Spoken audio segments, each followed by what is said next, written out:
this all began for us back in the 1970s when the federal government passed legislation that protected wild horses from being removed off various horse ranges, and they became wards of the federal government under their jurisdiction. Well, once the public was no longer allowed to remove horses from these horse ranges, the effects of the horses' very vigorous reproductive rates became apparent, and pretty soon the horse population in the western United States went from about 18 or 20,000 up to about 80,000 horses. And so what's happened in the interim is that a number of efforts have been made on the part of the federal government to get this horse population in check.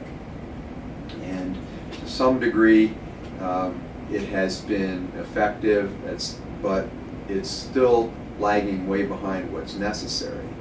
So this little story that I'm about to tell you is really about how we got involved in looking at wild horse populations and overproduction of wild horses, and how to solve the problem of wild horse overpopulation.